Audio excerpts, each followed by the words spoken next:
राधे राधे, हरे कृष्ण। आप सभी का दिन शुभ हो। इससे पहले की कथा सुनने के लिए आप सभी का बहुत बहुत धन्यवाद। आज दिनांक है 4 मई और दिन है सोमवार। आज है ज्येष्ठ मास के कृष्ण पक्ष की तृतीया तिथि, जो कि आज सुबह 3:03 से शुरू होकर कल सुबह 5:24 पर समाप्त होगी। और ध्यान रखिएगा, कल ज्येष्ठ मास के कृष्ण पक्ष की एकदंत संकष्टी चतुर्थी का व्रत है। कल मंगलवार है, इसलिए ये अंगारक चतुर्थी भी होगी। तो जो लोग भी व्रत रखना चाहते हैं वो कल व्रत रख सकते हैं। आज सोमवार के दिन ब्रह्म मुहूर्त सुबह 4:18 से 5:06 तक रहेगा। सूर्योदय होगा सुबह 5:55 पर, सूर्यास्त होगा शाम 6:51 पर। आज परिग योग रात 11:19 तक रहेगा।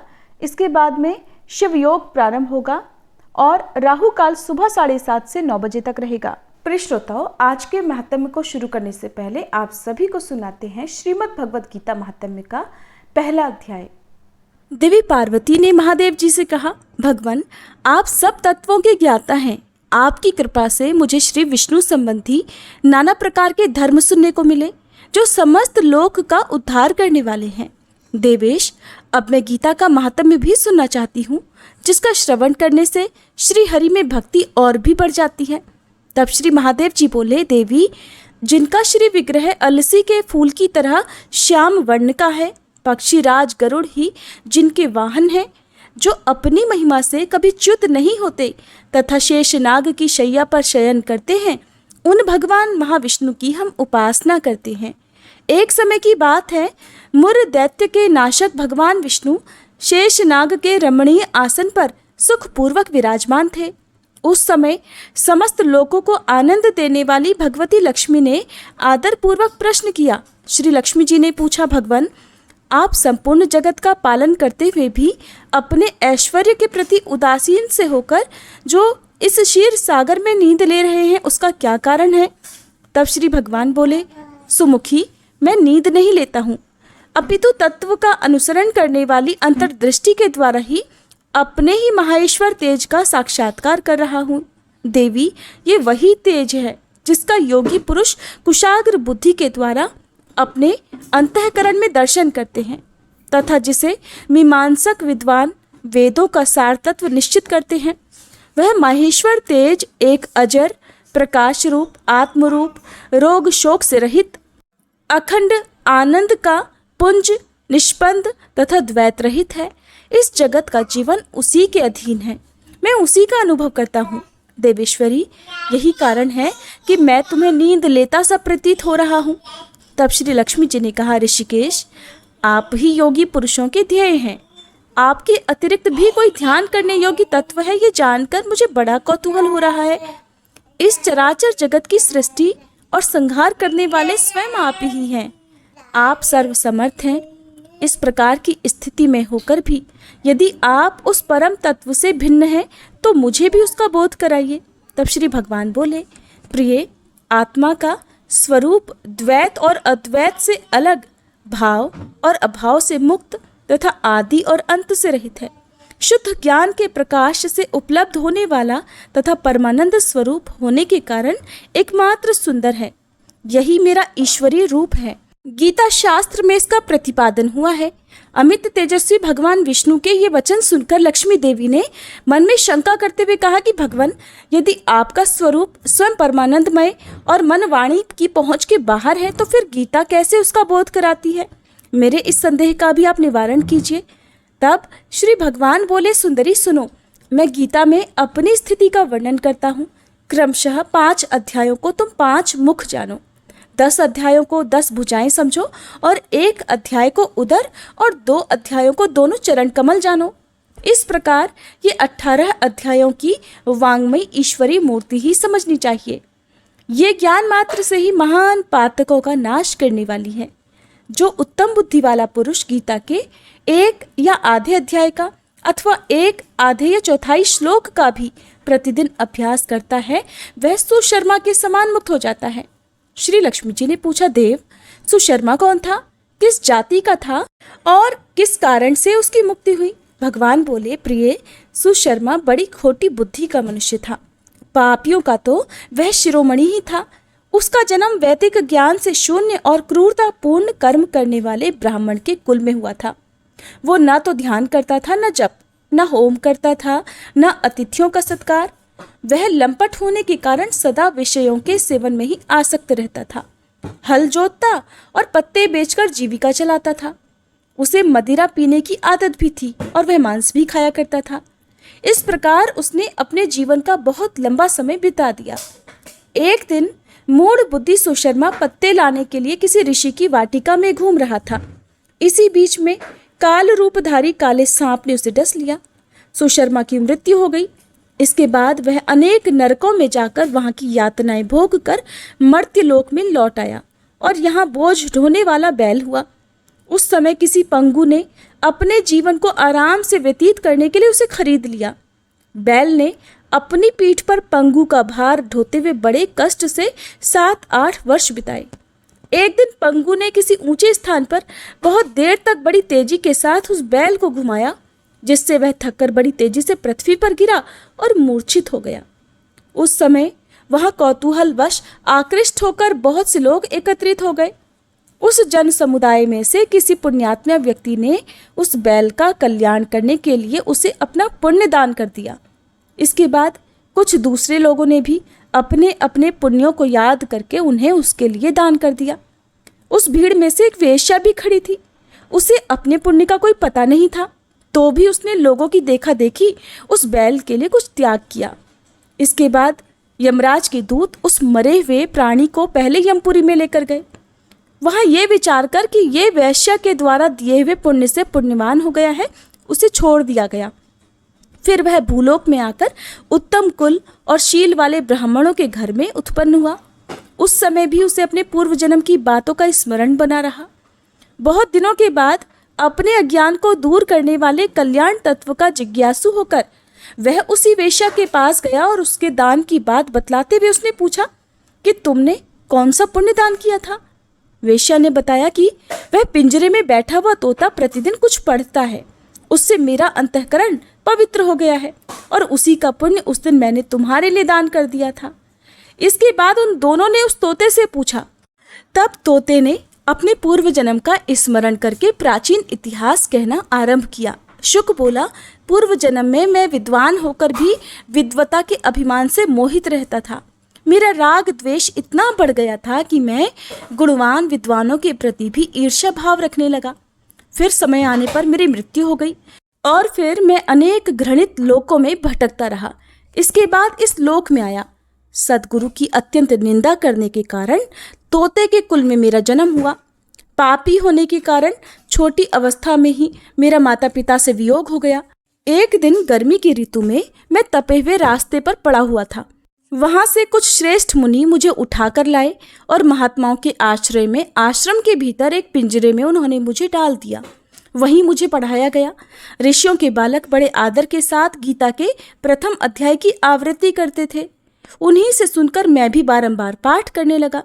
इसी बीच में एक चोरी करने वाले बहेलिये ने मुझे वहां से चुरा लिया। इसके बाद इस देवी ने अर्थात वेश्या ने मुझे खरीद लिया। यही मेरा वृतांत है, जिसे मैंने आप लोगों से बता दिया। पूर्व समय में मैंने इस प्रथम अध्याय का अभ्यास किया था, जिससे मैंने अपने पाप को दूर किया है। फिर उसी से इस वेश्या का भी अंतःकरण शुद्ध हुआ है और उसी के पुण्य से ये द्विज श्रेष्ठ सुशर्मा भी पाप मुक्त हुए हैं। इस प्रकार परस्पर वार्तालाप और गीता के प्रथम अध्याय के महात्म्य की प्रशंसा करके वे तीनों निरंतर अपने अपने घर पर गीता का अभ्यास करने लगे। फिर ज्ञान प्राप्त करके वे मुक्त हो गए। इसलिए जो भगवत गीता के प्रथम अध्याय को पढ़ता, सुनता अथवा अभ्यास करता है, उसे इस भवसागर को पार करने में कोई कठिनाई नहीं होती। अब सुनिए सीता नित्यनेम की कहानी। ये कहानी सीता माता कहती थी और भगवान श्री राम इसे सुना करते थे। एक दिन भगवान को किसी काम से बाहर जाना पड़ गया तो सीता माता कहने लगी, प्रभु मेरा तो 12 वर्ष का नित्यनेम है और अब आप बाहर जाएंगे तो मैं अपनी कहानी किससे सुनाऊंगी। तब भगवान राम जी ने कहा कि तुम कुएं की पाल पर जाकर बैठ जाना और वहाँ जो औरतें पानी भरने आएंगी उन्हें अपनी कहानी सुना देना। सीता माता भगवान के कहे अनुसार कुएं की पाल पर जाकर बैठ गई। तभी एक स्त्री आई जिसने रेशम जरी की साड़ी पहन रखी थी और सोने का घड़ा ले रखा था। सीता माता ने उसे देखा तो कहने लगी कि बहन, मेरा 12 वर्ष का नितनेम सुन लो। तब वह स्त्री बोली, मैं तुम्हारा नितनेम सुनूंगी तो मुझे तो घर जाने में देर हो जाएगी, फिर मेरी सास मुझसे लड़ेगी। उसने कहानी नहीं सुनी और चली गई। घर जाते ही उसकी रेशम जरी की साड़ी फट गई। सोने का घड़ा मिट्टी के घड़े में बदल गया। ये सब देखकर सासू माँ ने पूछा, अरे बहू, ये किसका दोष अपने सिर पर लगाकर आई हो? तब बहू ने कहा कि माँ जी, कुएं पर एक औरत बैठी थी।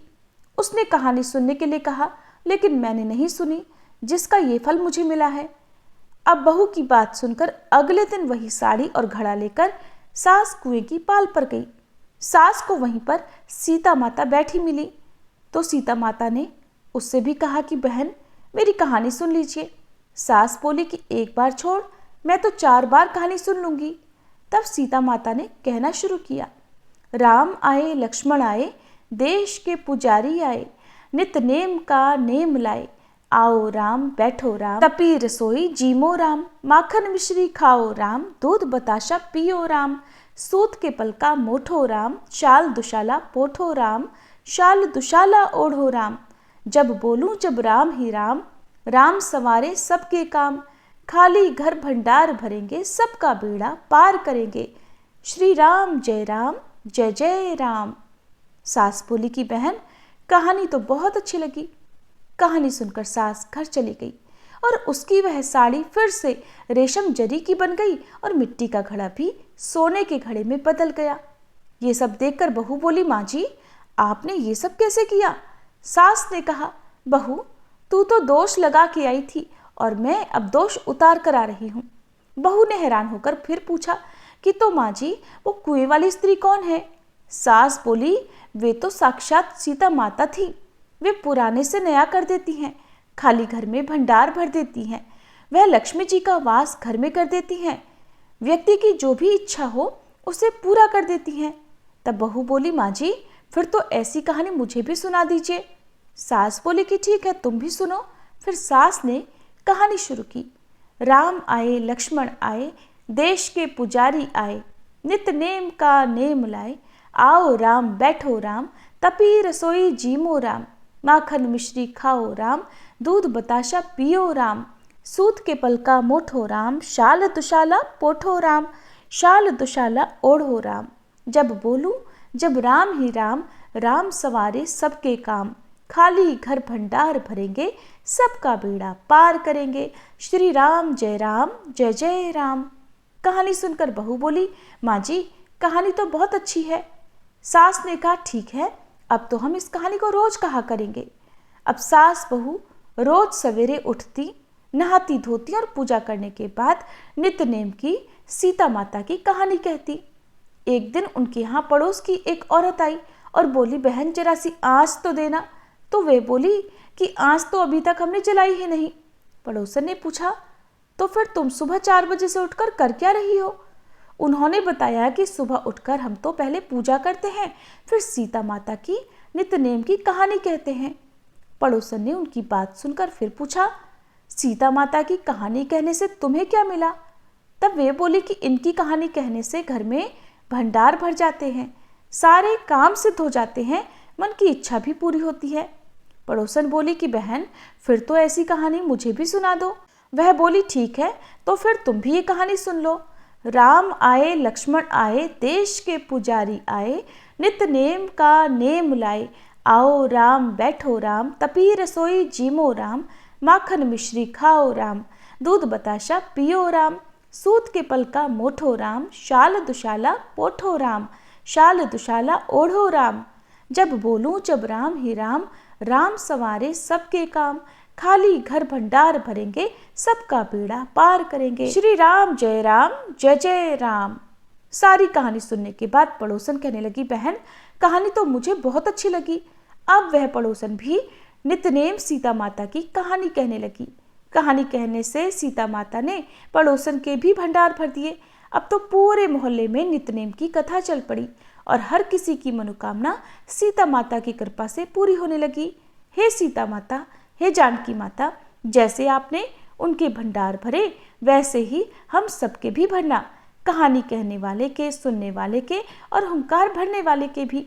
सभी प्रेम से बोलिए सीता माता की जय। अब सुनिए ज्येष्ठ मास महात्म्य में कल से आगे का वर्णन। भगवान रुद्र ने पूछा, हे ब्राह्मण, आप पुनः रथ यात्रा का वर्णन कीजिए। श्री ब्रह्मा जी कहने लगे, हे रुद्र, रथ को धीरे धीरे सम मार्ग पर चलाया जाए, जिससे रथ को धक्का आदि ना लगने पाए। फिर मार्ग की शुद्धि के लिए प्रथम प्रतिहार और दंड नायक उस मार्ग में जाएं। पिंगल, रक्षक, द्वारक, दिंडी तथा लेखक ये भी रथ के साथ साथ चले।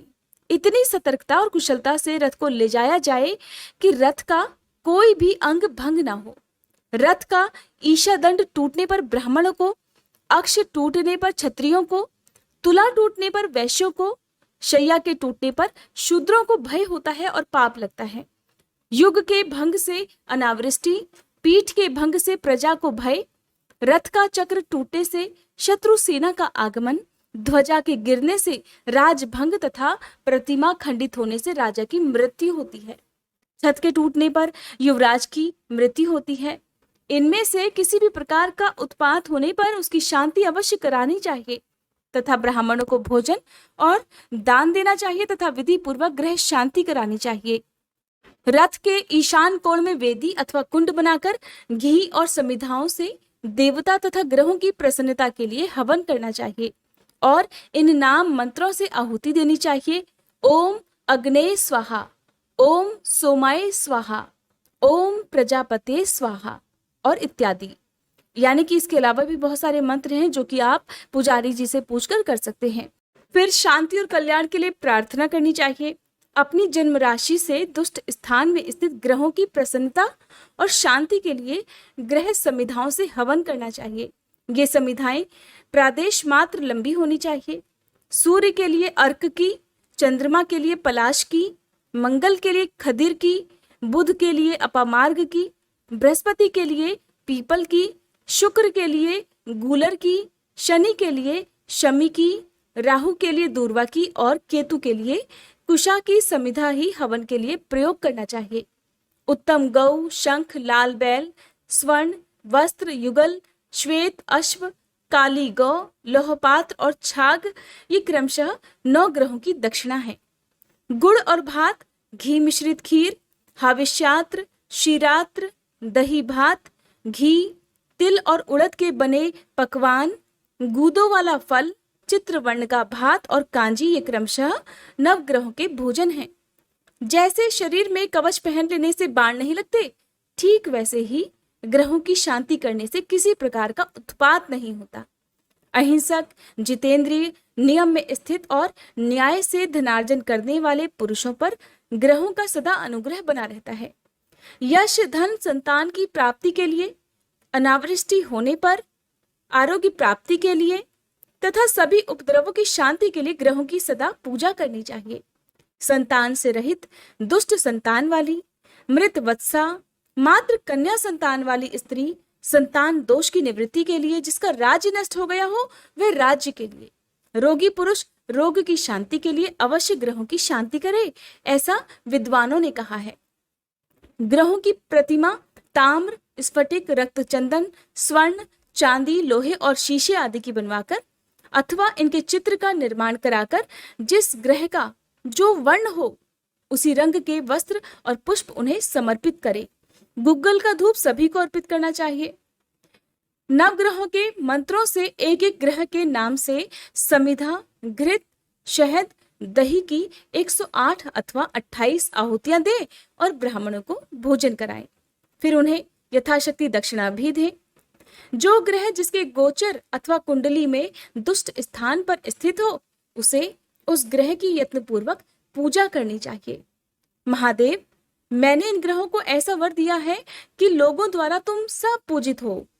राजाओं का उत्थान और पतन तथा मनुष्यों का उदय और संपत्तियों का नाश ग्रहों के अधीन है, इसलिए ग्रह शांति अवश्य करनी चाहिए। ग्रह गाय, राजा, गुरुजन तथा ब्राह्मण पूजन करने वाले व्यक्तियों को सब प्रकार का सुख प्रदान करते हैं और इनका अपमान करने से मनुष्य को अनेक प्रकार के दुख भी मिलते हैं। यज्ञ करने वाले सत्यवादी जप, होम, उपवास आदि में तत्पर धर्मात्मा पुरुषों की सभी बाधाएं शांत हो जाती हैं। इस प्रकार से शांतिकर रथ को पुनः चलाना चाहिए और शेष मार्गों में घुमाकर अपने स्थान में पहुंच जाने पर रथ में स्थित देवताओं की पूजा करनी चाहिए। उत्पात होने पर ग्रहों की शांति के समान ही रथ में स्थित सभी देवताओं की भी पूजा करनी चाहिए। ऐसा करने से सभी तरह के उत्पातों की सब प्रकार से शांति हो जाती है। दुष्ट ग्रहों की शांति के लिए ब्राह्मणों को तिल प्रदान करें अथवा घी के साथ तिलों का हवन करें और फिर देवताओं को धूप दे। तिल देवताओं के लिए स्वाहा रूप अमृत, पितरों के लिए स्वधा रूप अमृत तथा ब्राह्मणों के लिए आश्रय स्वरूप कहे गए हैं। ये तिल कश्यप के अंग से उत्पन्न हुए हैं और देवता तथा पितरों को अति प्रिय हैं। स्नान, दान, हवन, तर्पण और भोजन में परम पवित्र माने गए हैं। इस प्रकार ग्रहों और देवताओं का पूजन कर भगवान सूर्य की प्रतिमा को रथ से उतारकर मंडल में स्थापित करें। फिर विघ्न बाधाओं की शांति के लिए दीप, जल, जौ, अक्षत, कपास के बीज, नमक तथा धान की भूसी से आरती कर पत्नियों सहित सूर्य नारायण को वेदी के ऊपर स्थापित करें। वहां पर 10 दिन तक उनकी विधिवत पूजा करें। 10 दिन तक होने वाली यह पूजा 10 शाही का पूजा कहलाती है। इस प्रकार पूजन कर फिर भगवान सूर्य नारायण को पूर्व स्थान पर स्थापित करना चाहिए। श्री ब्रह्मा जी कहते हैं, हे महादेव, इस प्रकार अमित ओजस्वी भगवान भास्कर की रथ यात्रा करने वाला और दूसरे से करवाने वाला व्यक्ति परार्ध वर्षों तक अर्थात ब्रह्मा जी की आधी आयु तक सूर्यलोक में वास करता है। उस व्यक्ति के कुल में न कोई दरिद्र होता है और न कोई रोगी। सूर्य भगवान के अभ्यंग के लिए घी समर्पण करने वाले तथा अनेक प्रकार का तिलक करने वाले व्यक्ति को सूर्यलोक की प्राप्ति होती है। गंगा आदि तीर्थों से जल लाकर जो सूर्य नारायण को स्नान कराता है वह वरुण लोक में निवास करता है। लाल रंग का भात और गुड़ का नैवेद्य समर्पित करने वाला व्यक्ति प्रजापति लोक को प्राप्त करता है। भक्ति पूर्वक सूर्य नारायण को स्नान कराकर पूजन करने वाला व्यक्ति सूर्य लोक में निवास करता है। जो व्यक्ति सूर्य देव को रथ चढ़ाता है, रथ के मार्ग को पवित्र करता और पुष्प, तोरण, पताका आदि से सजाता है, वह वायु लोक में निवास करता है। जो व्यक्ति नृत्य, गीत आदि के द्वारा वृहद उत्सव मनाता है, वह सूर्य लोक को प्राप्त करता है। जब सूर्य देव रथ पर विराजमान होते हैं, उस दिन जागरण करने वाला पुण्यवान व्यक्ति निरंतर आनंद प्राप्त करता है। जो व्यक्ति भगवान सूर्य की सेवा आदि के लिए व्यक्ति को नियोजित करता है अर्थात आमंत्रित करता है, वह सभी कामनाओं को प्राप्त कर सूर्यलोक में निवास करता है। रथारूढ़ भगवान सूर्य का दर्शन करना तो बहुत ही बड़े सौभाग्य की बात है। जब रथ की यात्रा उत्तर अथवा दक्षिण दिशा की ओर होती है, उस समय दर्शन करने वाला व्यक्ति धन्य होता है। और जिस दिन रथ यात्रा हो उसके साल भर बाद उसी दिन पुनः रथ यात्रा करनी चाहिए। यदि वर्ष के बाद यात्रा ना करा सके तो 12वें वर्ष अतिशय उत्साह के साथ उत्सव संपन्न कर यात्रा संपन्न करानी चाहिए। बीच में यात्रा फिर नहीं करानी चाहिए। इस बीच इंद्रध्वज के उत्सव में भी यदि विघ्न हो जाए तो 12 वर्ष में ही उसे संपन्न करना चाहिए, उससे पहले नहीं। जो व्यक्ति रथ यात्रा की व्यवस्था करता है वह इंद्रादि लोकपाल के सायुज्य को प्राप्त करता है और यात्रा में विघ्न करने वाले व्यक्ति मंदेह जाति के राक्षस हो जाते हैं। सूर्य नारायण की पूजा किए बिना जो अन्य देवताओं की पूजा करता है वह पूजा ही निष्फल है। रथ यात्रा के समय जो सूर्य नारायण का दर्शन करता है वह निष्पाप हो जाता है। षष्ठी, सप्तमी, पूर्णिमा, अमावस्या और रविवार के दिन दर्शन करने से बहुत पुण्य होता है। आषाढ़, कार्तिक और माघ की पूर्णिमा को दर्शन करने से अनंत पुण्य की प्राप्ति होती है। इन तीनों मासों में भी रथ यात्रा करनी चाहिए और इनमें भी कार्तिकी अर्थात कार्तिक पूर्णिमा को विशेष फलदायक होने से महाकार्तिकी कहा गया है। इन समयों में उपवास कर जो भक्ति पूर्वक भगवान की आराधना करता है और व्रत रखता है वह सद्गति को प्राप्त होता है। संसार पर अनुग्रह करने के लिए प्रतिमा में स्थित होकर सूर्यदेव स्वयं पूजन ग्रहण करते हैं और जो व्यक्ति मुंडन कराकर स्नान, जप, होम, दान आदि करता है वह दीक्षित हो जाता है। सूर्य भक्त को अवश्य ही मुंडन भी कराना चाहिए। जो व्यक्ति इस प्रकार दीक्षित होकर सूर्य नारायण की आराधना करता है वह परम गति को प्राप्त होता है। महादेव जी, इस रथ यात्रा के विधान का मैंने वर्णन किया। इसे जो भी पढ़ता है, सुनता है, वह सभी प्रकार के रोगों से मुक्त हो जाता है और विधि पूर्वक रथ यात्रा का संपादन करने वाला व्यक्ति सूर्य लोक को जाता है। रथ सप्तमी तथा भगवान सूर्य की महिमा का वर्णन भी अब आप सुनिए। श्री ब्रह्मा जी कहते हैं, हे रुद्र, माघ मास के शुक्ल पक्ष की षष्ठी तिथि को उपवास करके गंध आदि उपचारों से भगवान सूर्य नारायण की पूजा कर रात में उनके सामने शयन करना चाहिए। सप्तमी में प्रातःकाल विधि पूर्वक पूजा करें और उदारता पूर्वक ब्राह्मणों को भोजन कराएं। इस प्रकार से 1 वर्ष तक सप्तमी को व्रत रखकर रथ यात्रा करें। कृष्ण पक्ष में तृतीया तिथि को एक भुक्त, चतुर्थी को नक्त व्रत, पंचमी को अयाचित व्रत, षष्ठी को पूर्ण उपवास तथा सप्तमी को पारण करें। रथस्थ भगवान सूर्य की भलीभांति पूजा कर स्वर्ण तथा रत्नादि से अलंकृत तथा तोरण पताकाओं से सुसज्जित रथ में सूर्य नारायण की प्रतिमा की स्थापना कर ब्राह्मण की पूजा करके उसका दान कर देना चाहिए। स्वर्ण के भाव में चांदी, ताम्र, आटे आदि का रथ बनाकर आचार्य को दान करें। हे महादेव, यह सप्तमी तिथि बहुत ही उत्तम है। पापों का हरण करने वाली इस रथ सप्तमी को, जो कि माघ मास की सप्तमी तिथि होती है, उस दिन भगवान सूर्य के निमित्त किया गया स्नान, दान, होम, पूजा आदि सत्कर्म 1000 गुना फलदायक हो जाता है। साथ ही ज्येष्ठ मास की सप्तमी तिथि को, जिसे भानु सप्तमी कहा जाता है, इस दिन जो भी भक्त विधि विधान से सत्कर्म करता है, भगवान सूर्य नारायण की पूजा करता है, उसके जन्मों जन्मों के पापों का नाश हो जाता है। इस सप्तमी के महात्म्य का भक्ति पूर्वक श्रवण करने वाला व्यक्ति ब्रह्म हत्या के पाप से भी मुक्ति पा जाता है। सुमंतु मुनि ने कहा, हे राजन, इस प्रकार रथ यात्रा का विधान बताकर ब्रह्मा जी अपने लोक को चले गए और रुद्र देवता भी अपने धाम को चले गए। अब आप और क्या सुनना चाहते हैं ये भी बताइए। राजा शतानी कहने लगे, हे महाराज, सूर्य देव के प्रभाव का मैं कहाँ तक वर्णन करूं, क्योंकि उन्हीं के अनुग्रह से युधिष्ठिर आदि मेरे पितामहों को सभी प्रकार का दिव्य भोजन प्रदान करने वाला अक्षय पात्र मिला था, जिससे वन में भी वे ब्राह्मणों को संतुष्ट किया करते थे। जिन भगवान सूर्य की देवता, ऋषि, सिद्ध तथा मनुष्य आदि निरंतर आराधना करते हैं तथा उन भगवान भास्कर के महात्म्य को अनेकों बार सुनते हैं, किंतु मुझे उनका महात्म्य अनेकों बार सुनते सुनते भी तृप्ति नहीं होती। जिनसे ये संपूर्ण विश्व उत्पन्न हुआ है तथा जिनके उदय होने से ही सारा संसार चेष्टावान होता है, जिनके हाथों से लोक पूजित ब्रह्मा जी और विष्णु तथा ललाट से शंकर जी उत्पन्न हुए हैं, उनके प्रभाव का वर्णन भला कौन कर सकता है।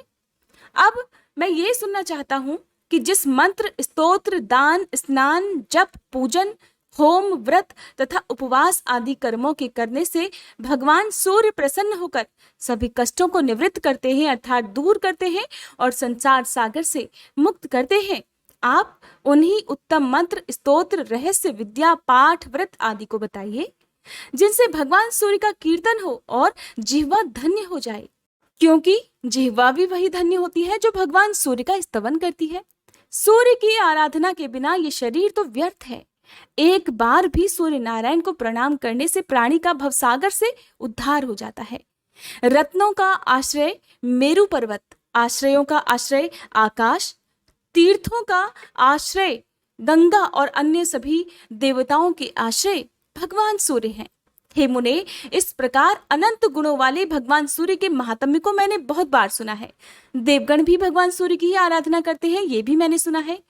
अब मेरा यही दृढ़ संकल्प है कि संपूर्ण प्राणियों के हृदय में निवास करने वाले तथा स्मरण मात्र से समस्त पाप तापों को दूर करने वाले भगवान सूर्य की भक्ति पूर्वक उपासना कर मैं भी संसार से मुक्त हो जाऊं। अब सुनिए भगवान सूर्य द्वारा योग का वर्णन और ब्रह्मा जी द्वारा दिंडी को दिया गया क्रिया योग का उपदेश। सुमंतु मुनि कहते हैं, हे राजन, ऋषियों को जिस प्रकार ब्रह्मा जी ने सूर्य नारायण की आराधना के विधान का उपदेश दिया था, उसे मैं सुनाता हूँ, ध्यान पूर्वक सुनो। किसी समय ऋषियों ने ब्रह्मा जी से प्रार्थना की थी कि हे महाराज, सभी प्रकार की चित्तवृत्ति के निरोध रूपी योग को आपने कैवल्य पद देने वाला कहा है। किंतु यह योग अनेक जन्मों की कठिन साधना के द्वारा ही प्राप्त हो सकता है, क्योंकि इंद्रियों को बलात् आकृष्ट करने वाले विषय अत्यंत दुर्जय हैं। मन किसी प्रकार से स्थिर नहीं होता, राग द्वेष आदि दोष नहीं छूटते और पुरुष भी अल्पायु होते हैं। इसलिए योग सिद्धि का प्राप्त होना अतिशय कठिन है। अतः आप ऐसे किसी साधन का उपदेश कीजिए जिससे बिना परिश्रम के ही निस्तार हो सके। तब ब्रह्मा जी कहने लगे, हे मुनीश्वरों, यज्ञ पूजन नमस्कार जप व्रतोपास और ब्राह्मण भोजन आदि से सूर्य नारायण की आराधना करना ही इसका मुख्य उपाय है। यह क्रिया योग है। मन बुद्धि कर्म दृष्टि आदि से सूर्य नारायण की आराधना में तत्पर रहे। वे ही परब्रह्म अक्षर सर्वव्यापी सर्वकर्ता अव्यक्त अचिंत्य और मोक्ष को देने वाले हैं। अतः आप उनकी आराधना कर अपने मनोवांछित फल को प्राप्त करें और भवसागर से मुक्त हो जाएं।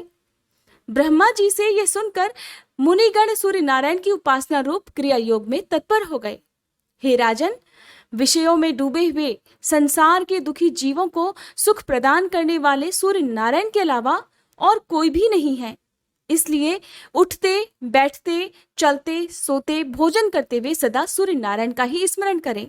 भक्ति पूर्वक उनकी आराधना में प्रवृत्त हो जाओ, जिससे जन्म मरण आदि व्याधि से युक्त इस संसार समुद्र से तुम पार हो जाओगे।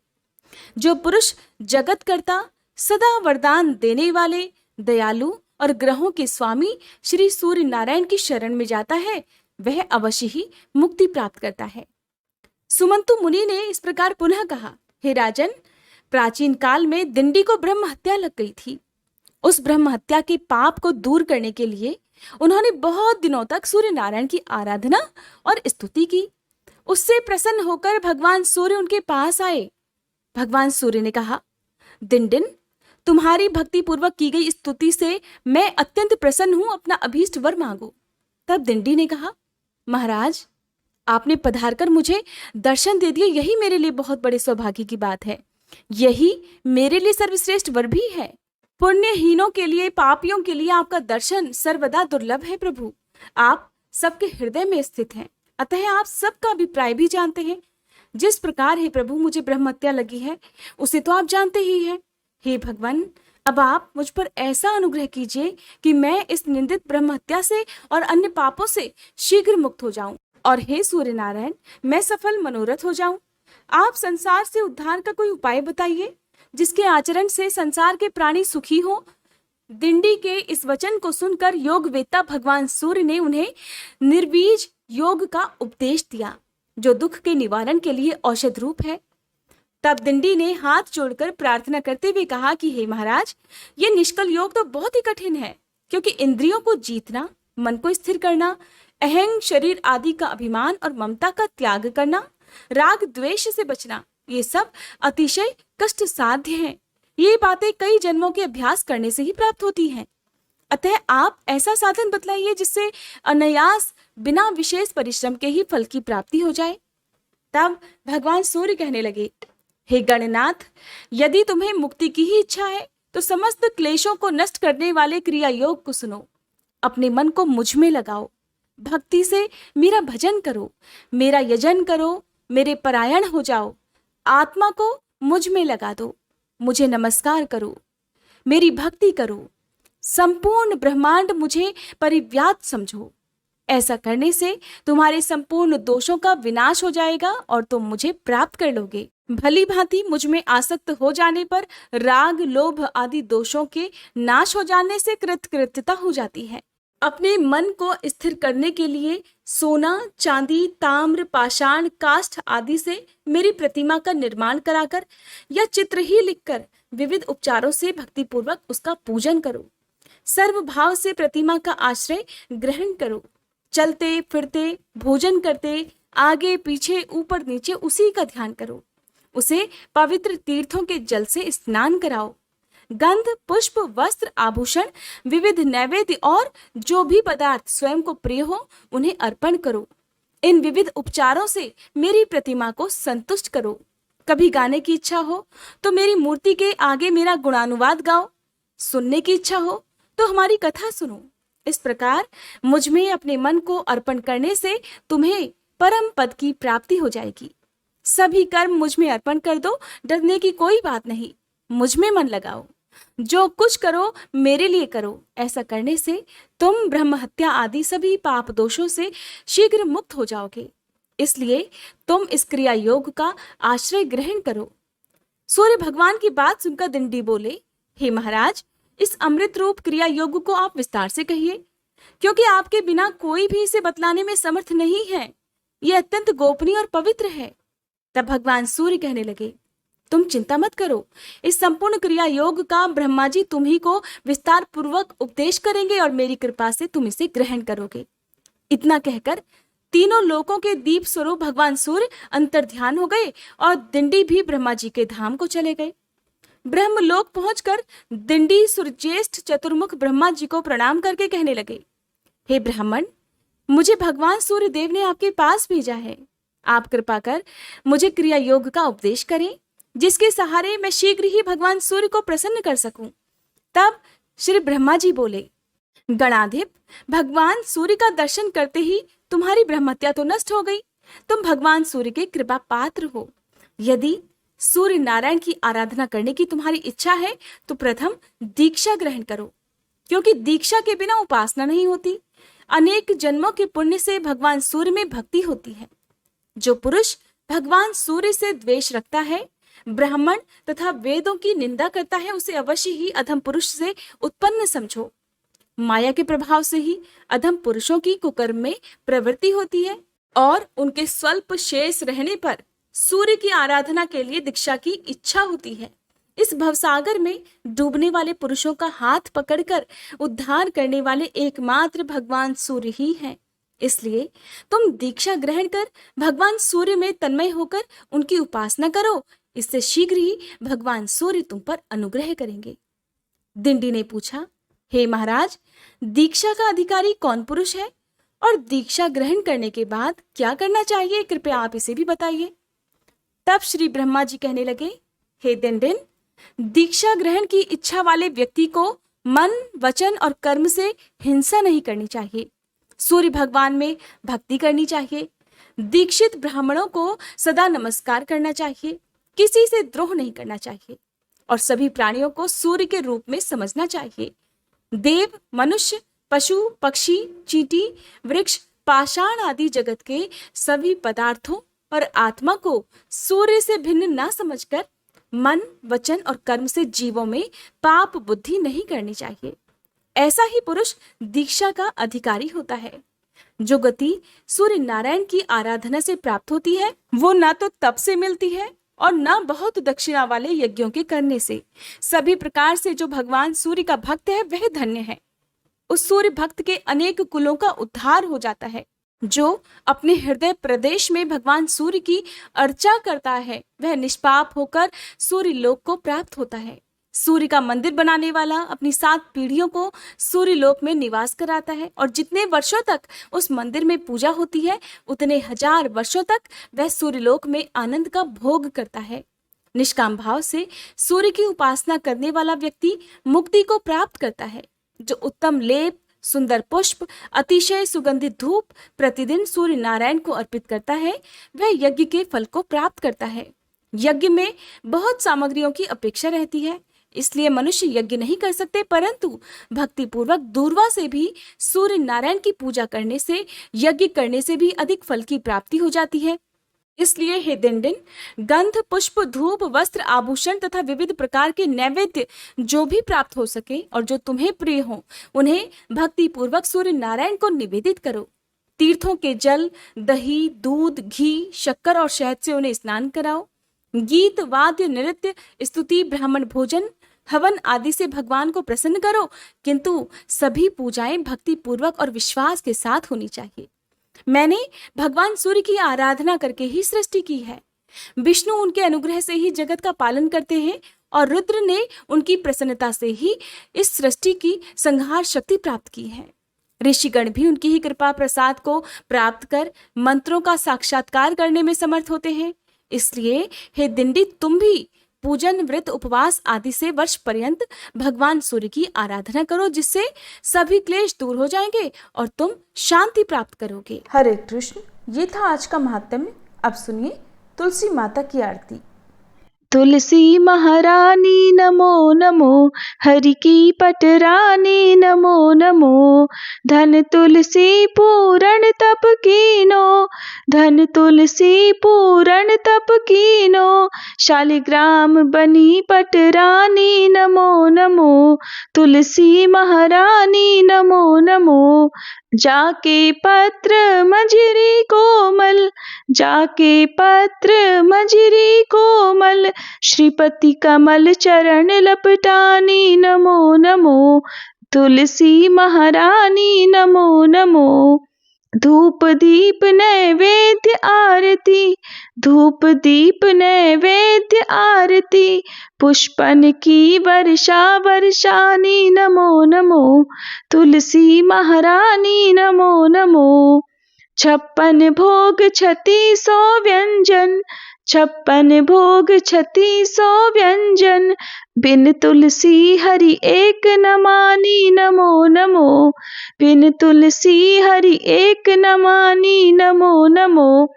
तुलसी महारानी नमो नमो। सभी सखी मैया तेरो यश गावे, सभी सखी मैया तेरो यश गावे। भक्ति दान दीजे महारानी नमो नमो, तुलसी महारानी नमो नमो। हरि की पटरानी नमो नमो, तुलसी महारानी नमो नमो। तुलसी मैया की जय।